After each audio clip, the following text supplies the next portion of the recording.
Hey everyone, so these are the astrological highlights for the week of October 16th through the 22nd, 2023. Looks like this month I did end up doing weeklies instead of bi-weeklies, so maybe next month we'll be back to bi-weeklies. Anyhow, we're coming off of that eclipse. Oh, for any of you who are joining me for the first time, welcome. Thanks for being here. Also, I'm doing these in tropical astrology. When I have more time, I'll also do them in sidereal eventually, but this is what I have time for. So anyhow, what we're looking at this week is, okay, we've come off of this eclipse, the first one, that is going to set off a series of eclipses where we will have them in the signs of Libra and Aries. Although we have one last eclipse that's happening at the end of this month in Taurus, but that will be the last Taurus eclipse that we'll have for some time, right? So this is a punctuated point. I talked about that quite a bit. You can go back to last week's video and listen to that. It's time-stamped, so if you want to kind of refresh or have a better understanding, so you can kind of pick up here, then feel free to do that. I don't know about you guys. I got hit really, really hard with this one, even though I was kind of bracing myself because I saw it was going to hit really prominent points in my chart.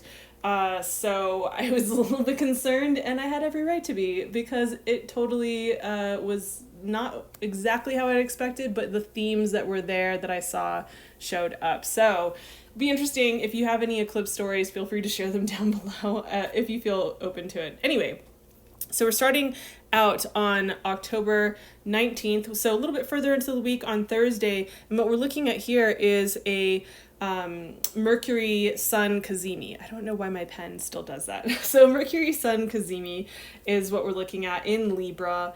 And, you know, Mercury Sun Cazimis, I actually like them. They can be times of illumination, and we get messages that bring us, hopefully, some kind of clarity. Now, you know, being that we just had the eclipse hit through this area at 21 degrees, and you can see it's at 26 degrees. It's in that last decan of Libra. And so more of that to say, like, for those of you who that doesn't make any sense to, don't worry about it. Essentially, it's just hitting in this same kind of area.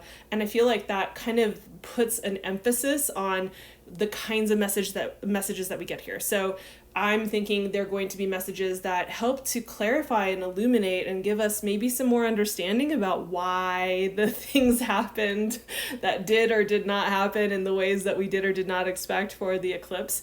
So again, I've talked about this in my videos before, but you want to take a look at where Libra occupies your chart. So if you're pulling it up in whole sign houses, you want to look at Libra, and then you want to look at the house that it's in.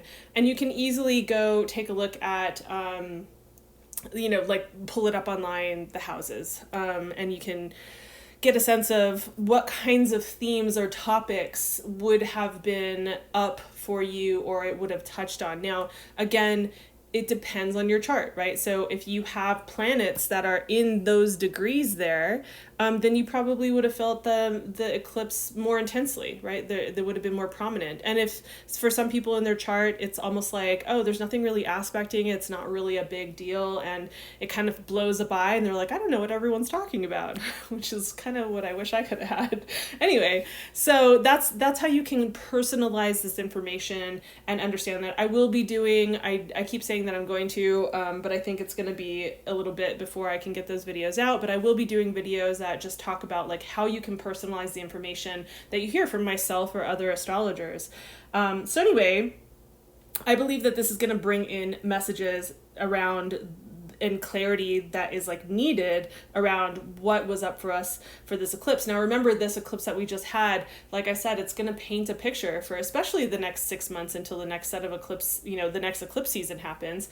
So, you know, just kind of know that whatever themes did show up, you're going to see echoes of that going forward. So it's kind of like the starting mark before a race, like that kind of a thing. So, and while we may, you know, get these messages, there also might be kind of like more of a focus on communication on this particular day. I'm not necessarily sure that I would myself actually be trying to have certain types of conversations today. I'm not saying go mute. I'm just saying there's certain types of conversations that I would not advise myself, friends to maybe engage in unless, and this is a big unless, unless you're going to be incredibly present and clear and you feel really like you are on point in that way. And the reason I say this is because this particular Cazimi, if you notice the degrees over here, I just covered them up, are at 26, right? Both the Sun and Mercury are about to square off with Pluto. So within 1 degree, we'll probably already still be feeling this already. Like, not probably, we're going to be feeling it. We're already going to be feeling this. So that's going to be a square between Pluto and the Sun and Mercury that is going to be coming up. So it's not going to be exact quite yet. However, within 1 degree, I'm going to say it's enough to be making a difference, right? We're going to feel that. So again, I think that if you're going to have any kind of important conversations, I would just be hyper aware of self, like what is happening over here, like what's my stuff, and then also being very observant, very aware of what's happening for others around me, like the impact, right? And also making sure that I have gotten to a place of good, like solid clarity. I'm very present, I'm very open, I'm very like able to have conscious communication, be in a state of conscious listening, and all of that. So that's what I would recommend if you're going to have conversations on this particular day that are important. And this is why, is because this, and I'm going to go into this a little bit more. We're going to pull up the next chart and look at the 20th. And I'm going to talk about this more with these squares, but you'll see a little bit more why. So let's get into that. Okay, so we are on October 20th and we are looking at this chart from the morning. I wanted to start it at this time because even though Mercury is going to come in and square Pluto first, the Sun is going to follow suit really quickly after and then also square. So they will both be squaring Pluto relatively early and together. And you can see that they're still in this Cazimi, right? Even though they do separate a little bit before they get here and they come right back together like this. So they're traveling together in this way. And so we still have the effects of the Cazimi from yesterday. I'm going to break this all down. Let's break this all down before I get ahead of myself because my brain tends to want to go in a bunch of different directions. So let's start with the Mercury squaring over to Pluto and what that can be like. Now, remember, when we're talking about a square, we're talking about a point of, it's like contention, right? It's like going toe to toe. It's definitely bringing out the more challenging aspects of each of these planetary bodies, right? Even though Pluto is not technically a planet, but you know what I mean. So it brings out the more challenging aspects that they embody, right? So all planets, all celestial bodies, they have like a shadow and a light to them, right? Just like we do. So I just like to preface that for anyone who's kind of new here. For those of you who have heard me talk about this, you probably go, yes, we know. So, but we have the kind of communication, remember that we're talking about Mercury, right? So the kind of communication that can really come through with this, it can be harsh. It can be like wounded, like coming from wounded places, or wounding, like harmful, destructive, like it can be manipulative, right? We can be, I mean, in that vein, it can also look like propaganda. But like this can be like, what do I want to say? Like trying so hard to get down to the truth behind something that it's almost like you're interrogating other people or another person or even yourself. Like, you know, be kind to yourself, please. But it's like obsessive kind of communication, like holding on to some kind of dogmatic perspective, like a dog with a bone, right? Just unwilling to relinquish that. So, and along with this, because of other things related to Mercury, right?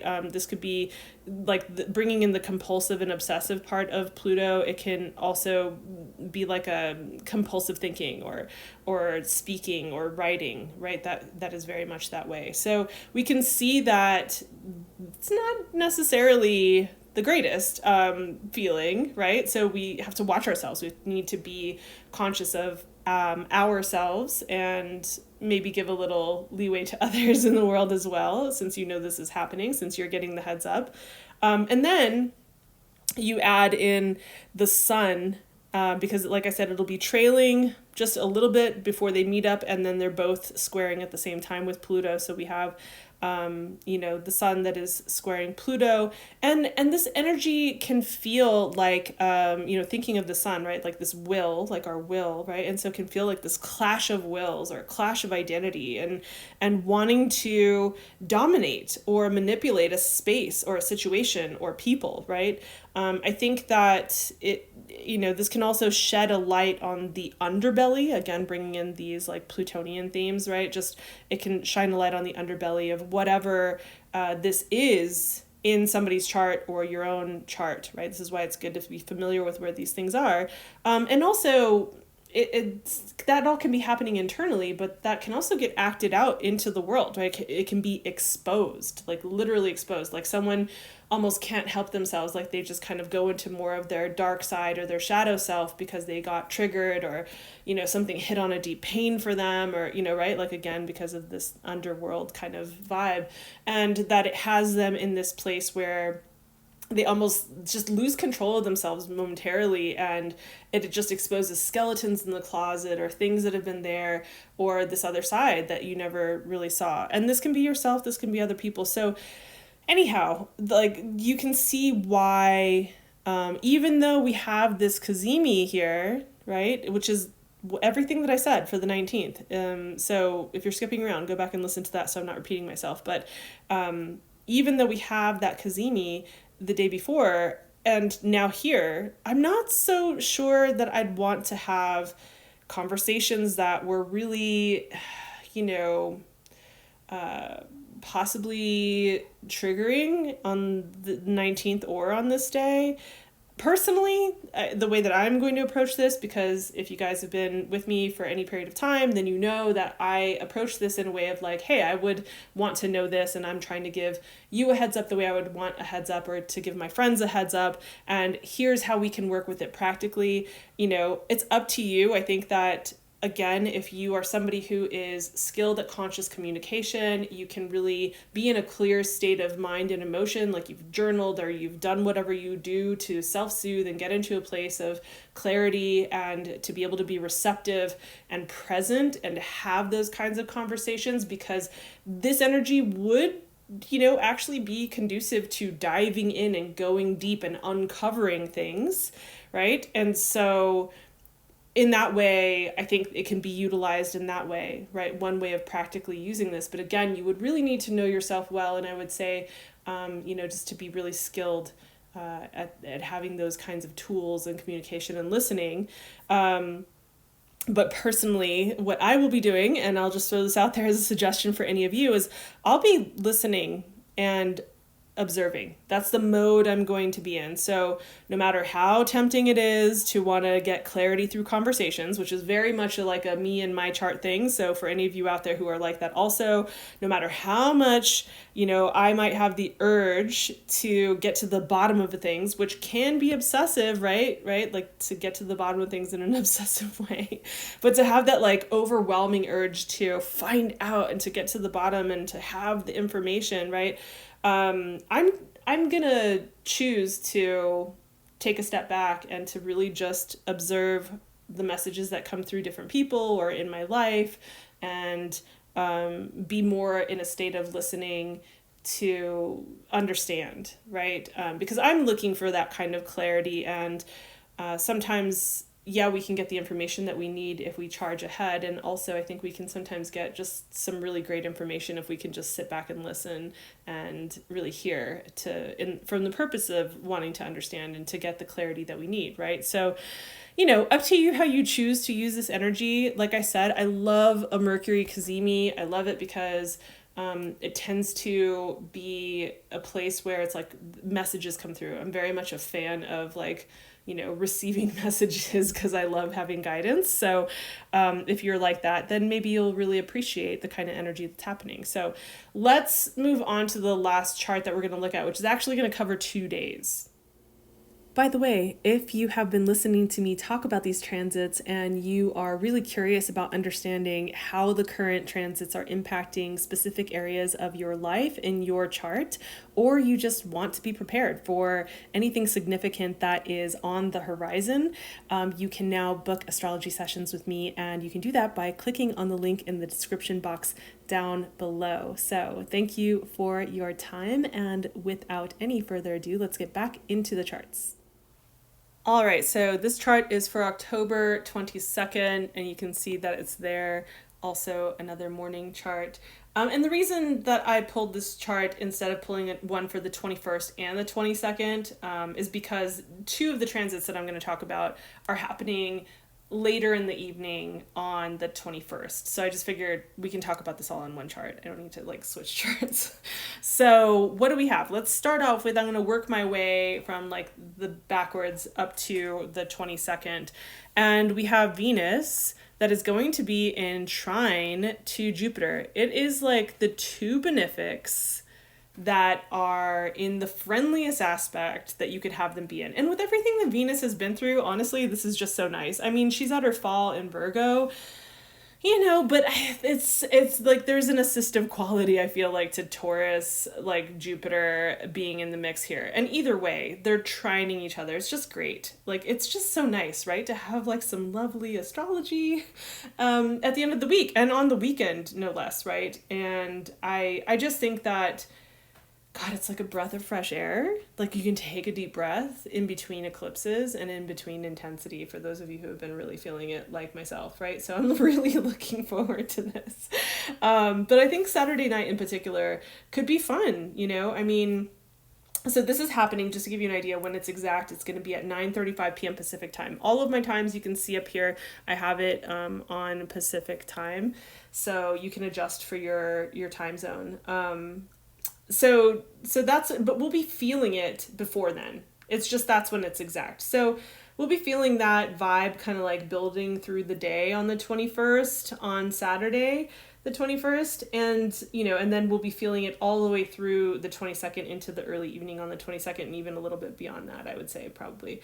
So, you know, again, the two benefics, the best aspect to each other, you know, this awesome break. And I start to think of things like the earthly delights, right? You think of Venus and the earthly delights, and then you think of like Taurus is also like that, you know. Oh, I didn't even think about that until just now. I don't know why, but like it's also in reception because because Venus actually rules Taurus. So there is some like additional benefit there, right? There's also that.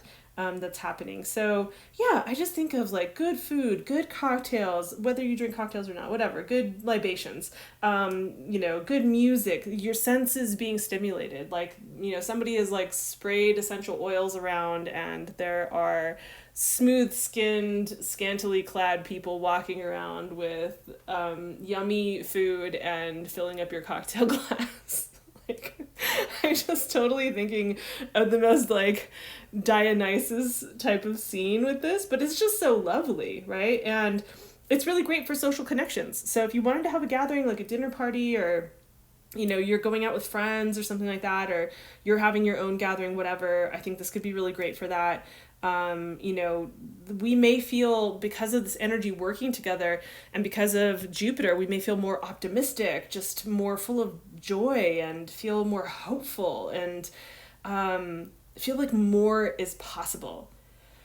Like, that's why I say, like, I just take a deep breath. I'm like, oh God, it's kind of like we get to remember momentarily, like in this moment in time, right? This period of like, you know, we'll say 2 days, but to feel like, oh yeah, the world's not so bad. It's actually, there's more possibility than I was paying attention to, or looking at, or open to, or, you know, available to see in some way. And so it almost gives us more access to feeling into these kinds of energies, and I say take advantage of that, because why not?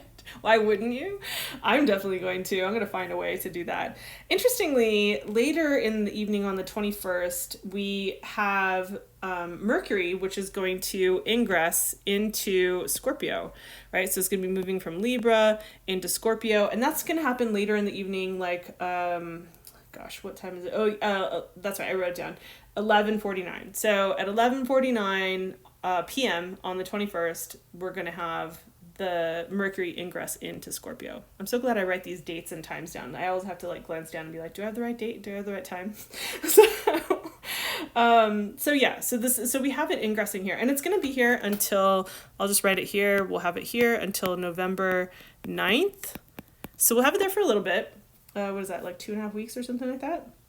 So I'll have it there for a little bit. I mean, and when you put these two together, you put Mercury with Scorpio, we have like sharp, inquisitive, mysterious vibes. Like that's the flavor. If you're looking for what the flavor is, this is the flavor. This is going to be an undercurrent in all of the other astrology. Again, like astrology is like layers. There's like layers that overlap with each other at various points, right? And so I like to think of them like undercurrents sometimes if they're like going for a period of time, right? So we have something going for a period of time that is like that vibe. And if you I could say, like, let's just say we go back to the example of you have a gathering on Saturday night, right? I know this chart is for Sunday, but if we look at like, okay, you have a party or something on Saturday night, I could definitely see people just kind of like, being in like corners or off to the side, like diving into like deep topics, like really connecting about meaningful topics, like not really so much small talk. And that could be really awesome. I would definitely love that. I've been to parties like that and I love those. So it could be very much that kind of vibe. And just to say, like, with Mercury being in Scorpio, we during this time might be more willing to ask the hard questions, right? Just be sure that you want them. It's like I say, don't ask a question that you're not prepared to hear the answers to. Whether it goes in your favor or not, it's something that I tell myself over and over. It's something that I live by. It's something that I tell friends of mine. This is the advice that I give, is be sure that you are willing to hear the answer. Be sure that you're willing to receive that. And hopefully with as much grace as possible. So, and it can also, with this, energy of Scorpio, it can also expose things that needed to be discussed, and that can actually be good, right? Like sometimes when things get uncovered that need to be discussed, it can bring us closer to other people because there was something taboo that just was not being spoken about, and in the clearing that up, in the gaining understanding, in the having a space to feel released or seen or understood or felt or heard or whatever, right? And to talk about some of these deeper topics or the skeletons in the closet or whatever, that can create a stronger bond with people. And I think that, let's not forget about that, because sometimes people hear that are like, oh no, right? People are so averse to conversations that might be a little confronting or that dive into these things, and I'm like, I think we could really just all do societally with a dose of some of this type of medicine. I think that it would be really helpful. For one, I'm somebody who really advocates for communication, and I'm not perfect, but I really do my best with that. And I just see such a lack of that and intolerance from other people, the ability to really go there. So I would encourage us to embrace this energy while it's here. And yes, this also means you can do some serious detective work. If you're looking to utilize that energy, I don't know, maybe you have a project where you need to be able to like dive in and dive under things, or perhaps there are conversations that you want to have, clearing conversations with people around, and this could be useful for that, right? Okay, so let's move on now. We're going to talk about something where we're on the actual like 22nd fully. So we've got this more Mercury stuff. So we've got Mercury also making a trine to Saturn. And so again, when there's a trine like that, trines are friendly aspects. So we've got two trines going on, right? Mercury, in a well, let's say this. Sorry, let me back up. When there are trines, again, not only are they friendly aspects, but it's almost like opposite to the square. They pull in their they take almost like the best parts of themselves and they present them to see like, well, how can these work together in the best way? Like, what would be the best parts of us working together in conjunction in some way that really works, right? Sorry, that just sounded like my cat. I have to go check on that. So we have this nice little boost that comes through on the 22nd. And I pulled the chart for when Mercury is going to be at the exact degree and minute to be in trine. But we'll be feeling this again, like it's always when we're talking about aspects, it's always leading up to that point where it's exact. Usually that is a pressurized time where we really feel and see the themes more. Once we already are in the exact aspect, we're already in it, right? So just to say like, yes, this is happening early morning if you're somewhere else like on the East Coast or in the UK or in New Zealand or wherever, like obviously this is going to be at a different point in the day. So I think it's important to note that you will be feeling this and noticing this a little bit beforehand, right? So a few hours before at least. At the very least. So anyhow, we get this nice little boost with Mercury trining Saturn. And like if there's a day where you are needing to have like mental focus and discipline, or you need to tap into some kind of like problem solving, here you go. Like this is a good day for that, right? So this energy is also very like realistic in its approach, right? It's very much like I'm going to process the data and I'm going to like structure this in a way that makes sense, right? It's very thoughtful about this.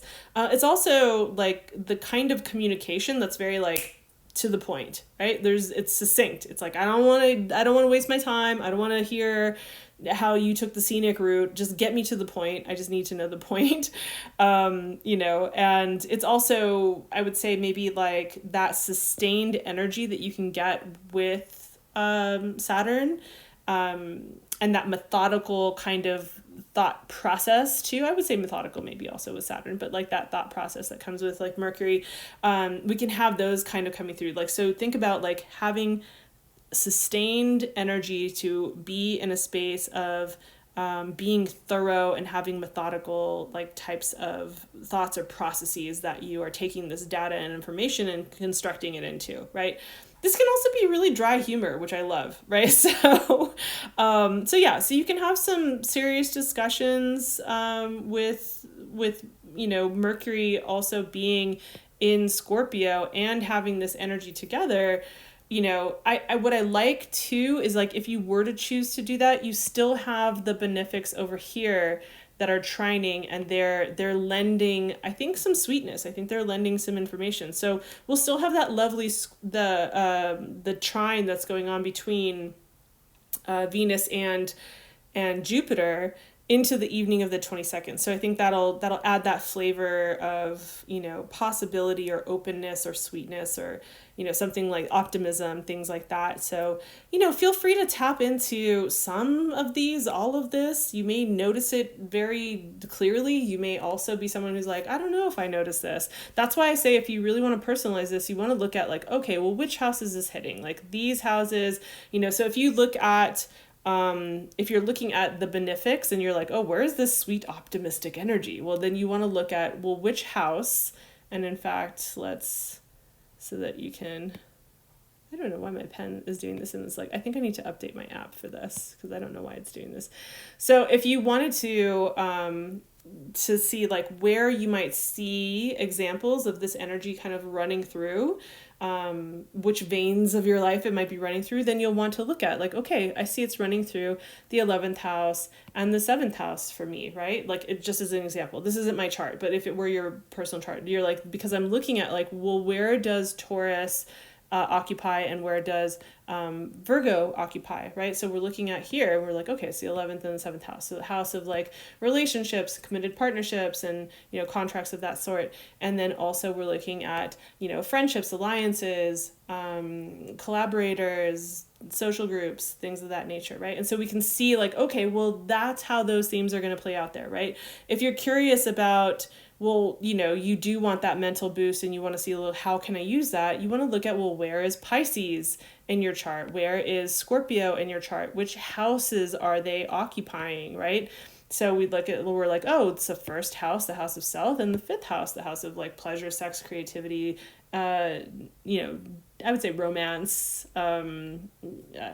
kids, but also creativity, right? So you can see, okay, like, well, that is a place where, maybe I could really see in my life how it makes sense to utilize this energy, right? So just some information, some food for thought, some ideas for how you can take this energy and really work with it. You guys know that I really want to just provide information that is helpful so that you can plan ahead, so you can plan your week. Maybe you go, oh, wow, I was kind of thinking about getting together and getting a bunch of friends together, soon. And you just kind of throw it out there. Hey, who wants to get together on Saturday night? Because you know this information. Or, perhaps Sunday, it's the day before the week. And so it's like, okay, cool. You had a cool Saturday night and maybe you're feeling really positive and optimistic and really full of possibility and creative. And so you're just like, you know what, I'm going to plan the rest of this quarter, or I'm going to start looking ahead to like the first 2 quarters of 2024. Like, how do I want to take this Saturn Mercury energy and compile data and create structures and create some plans that work for the projects and the things that matter to me, that are important to me, whether they're personal projects, whether it's like personal growth, or like you're just like, I want to find, I don't know, a new social group to belong to. I want to expand my horizons. I want to travel more. I want to do whatever it is. Then this would probably be a good time on Sunday to take advantage of that energy and say like, cool, I'm going to go use that for this type of, for this reason, and it would fit very well together with that. So I like to try to give you guys ideas. I hope that this was helpful. If it was, please consider giving the video a like, and that does help to let the algorithm know like, hey, this is useful. Let's pass it along to more eyeballs. And also, if you haven't already subscribed, why not do that and hit the notification bell, because I put out videos for monthly, for bi-weekly in tarot, and also these are typically bi-weekly, but they're weekly this month. I'm also planning some other videos on the horizon to help people, just like short, quick videos to show you guys how you can take this and practically apply it to your own chart so you know how to do it. So anyways, thank you for your time. Thanks for being here. May we all have a nice little respite at the end of this week here before we start to move into the next eclipse. So have a good one. I'll see you in the next video.